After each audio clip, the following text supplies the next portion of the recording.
Talk about it. The rhythm of love. Hello, hello, hello. If you don't know me, my name is Casey. Today I want to talk a little bit about dating, or the things you need to do before dating. And the reason why I'm getting on this subject is because I've been talking to some of my single friends, and the whole consensus with them has been that they've had to kiss a lot of frogs before they got to a prince. And what I mean is, they feel like they're wasting their time. They're talking to a lot of people and nothing is really coming of it. And they're getting kind of weary. So I figured, hey, I'm 60. I'm in a successful relationship that I've been in for 41 years. And yes, contrary to popular belief, I did have to date him. And I was pretty successful because, hey, we're together. We've been together. Loving that man still. It was good for me. And I figured, hey, I got a few little pearls I might be able to drop. And I'm doing that because I like you guys. And I want you to feel some of the joy that I feel. In any case, I've come up with 5 need-to-know tips you might want to think about or do before you embark on going on a date with anybody. So here goes. First of all, I'd like you guys, number 1, to take inventory of yourself. This means ask yourself a few questions. Like, are you emotionally ready to invite someone else into your life? Or do you love yourself enough to be by yourself? Because that is a distinct possibility, but you gotta love you before you can love anybody else. Are you dating with intention of having companionship, or are you just dating because you're on the rebound? That's a good one.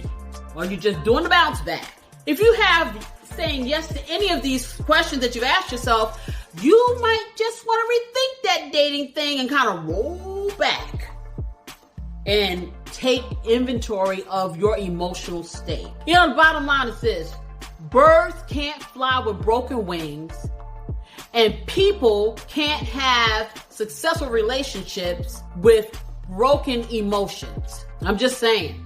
So number 2, I think that we should be as choosy about who we want to be with or our prospective dates as we are about the shoes we buy. Yeah, I went there too. Because we tend to be very, very impulsive when it comes to interpersonal relationships. We just kind of jump out there. I don't care how good a pair of shoes look. It ain't for everybody. They're not a good fit for everybody. I don't care if you're getting Louis Vuittons or if you're getting the most expensive pair of Nikes. Everything does not fit your feet. It's gonna hurt sometimes. It may be putting pressure on those bunions. You know how that is. The same thing is gonna hold true for a prospective mate or date. You need to get as much in as you can before you go and meet them in person. You need to learn more. You need to get more information while you're on the phone, when you're FaceTiming, when you're texting that person. You need to go in deep. It's very important that you get to know this person before you waste your time. You got to know from the start. Transparency is everything. And I'm for real, you got to be just crystal clear. They need to know that you are interviewing them for a very important position. You are the CEO of the corporation called you. And you're not in the business of hiring slackers. Now, I need you, number 3. This is number 3. Be clear with yourself about the reason you have for wanting to date in the first place.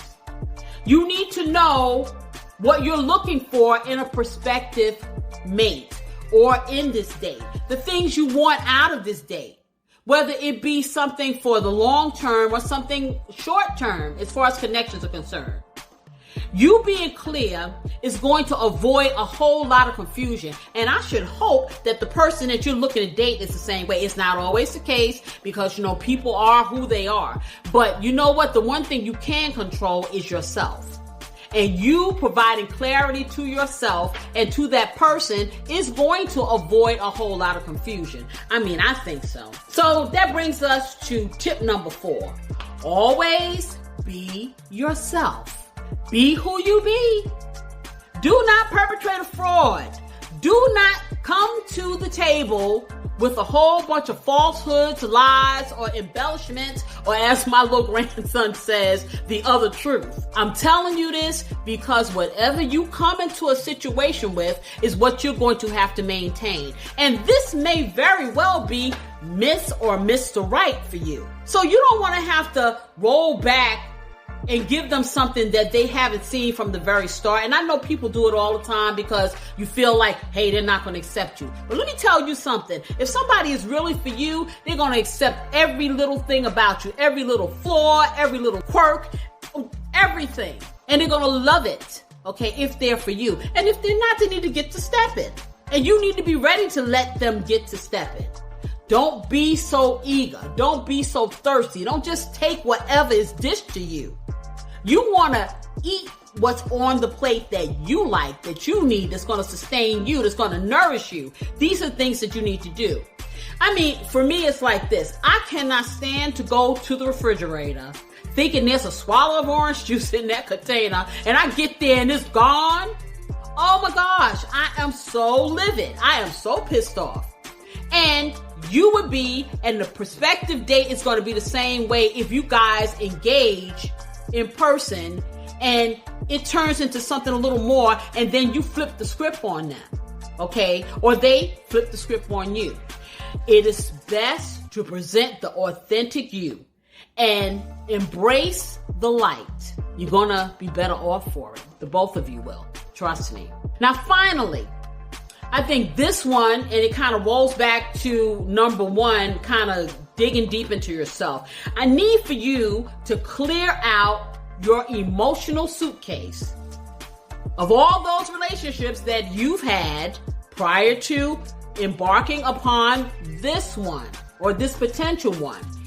You don't want to step to that person with a whole lot of emotional rags in your bag. And what I mean is all that hurt, all that pain, all those disappointments, the things that may not have worked out in relationships in the past. You know, you don't want to bring that with you into this if you truly are ready to date and to move on. If you're not, then you need to roll it back. Like I said, you need to look inside yourself. You need to heal yourself for however long it takes. Because if you truly want a meaningful encounter, if you truly want the companionship you say you want, if you truly don't want to waste your time, these are the things you got to do. You got to put the work in. It's important to do the work. Ain't no easy ride. You got to do the work. So, that's my take on things. What do you think? Leave a comment below. I'd like to know. I really would. And let me know about some things you might want me to talk about. Got a lot of stuff up here. Been around a while. I would love to help you out. I would love for you to have the opportunity to have what I have with my husband. Or just to have some companionship. However you like it. In any case, I want you guys to press the like button if this was helpful to you and you liked what I'm talking about. It was interesting. I need you to subscribe. If you want to keep hearing this content. Oh, and by the way, press the notification button. I didn't tell you guys this before. I wasn't even thinking.